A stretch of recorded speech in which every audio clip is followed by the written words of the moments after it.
Hello भक्तजनों, तो आज हम लेके आए हैं सफला एकादशी व्रत कथा।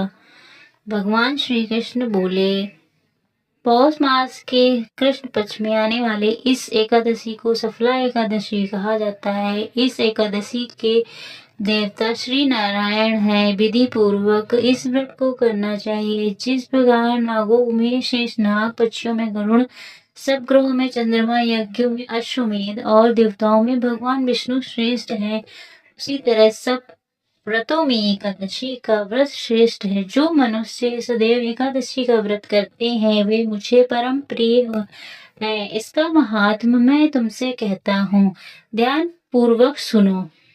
भक्त वत्सल भगवान श्री कृष्ण कहने लगे, धर्मराज, मैं तुम्हारे स्नेह के कारण तुमसे कहता हूँ कि एकादशी व्रत के अतिरिक्त मैं अधिक से अधिक दक्षिणा पाने वाले यज्ञ से भी प्रसन्न नहीं होता हूँ, अतः इसे अत्यंत भक्ति और श्रद्धा से युक्त होकर करें। हे राजन, द्वादशीश युक्त पौष मास कृष्ण एकादशी का महात्म तुम एकाग्रचित्त होकर सुनो। सफला एकादशी व्रत कथा। चंपावती नगरी में एक महेश्वान नाम का एक राजा राज्य करता था। उसके 4 पुत्र थे।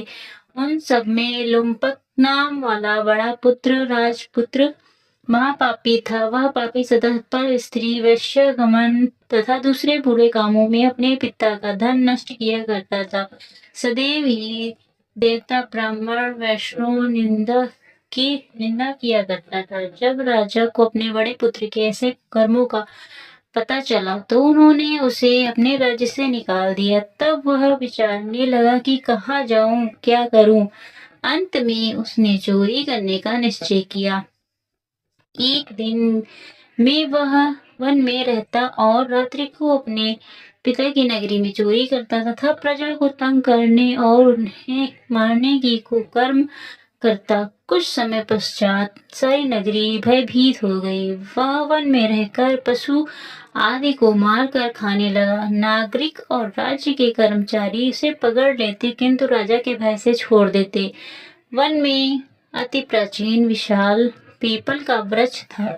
लोग उसकी भगवान के समान पूजा करते थे। उसी वृक्ष के नीचे वह महापापी लुम्पक रहा करता था। इस वन को लोग देवताओं की क्रीड़ा स्थली मानते थे। कुछ समय पश्चात पौष कृष्ण पक्ष की दशमी के दिन वह वस्त्रहीन होने के कारण शीत के चलते सारी रात्र सो नहीं सका। उसके हाथ पैर अकड़ गए। सूर्य उदय होते ही वह मूर्छित हो गया। दूसरे दिन एकादशी अध्याय के समय सूर्य की गर्मी पाकर उसकी मूर्छा दूर हुई। गिरता पड़ता वह भोजन की तलाश में निकला। पशुओं को मारने में वह समर्थ नहीं था, अतः पेड़ों के नीचे गिरे हुए फल उठाकर वापस उसी पीपल के वृक्ष के नीचे आ गया।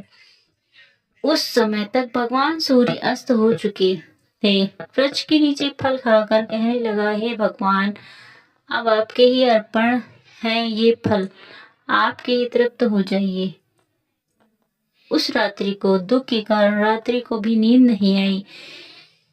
इससे उस उपवास और जागरण से भगवान प्रसन्न हो गए और उसके सारे पाप नष्ट हो गए। दूसरे दिन एक दिन प्रातः एक अति सुंदर घोड़ा अनेक सुंदर वस्तुओं से सजा हुआ उसके सामने आकर खड़ा हो गया। उसी समय आकाशवाणी हुई कि हे राजा, राजपुत्र, श्री नारायण की कृपा से तेरे पाप नष्ट हो गए हैं।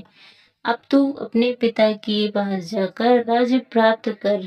ऐसी वाणी सुनकर वह अत्यंत प्रसन्न हुआ और दिव्य वस्त्र धारण करके भगवान आपकी जय हो कहने लगा।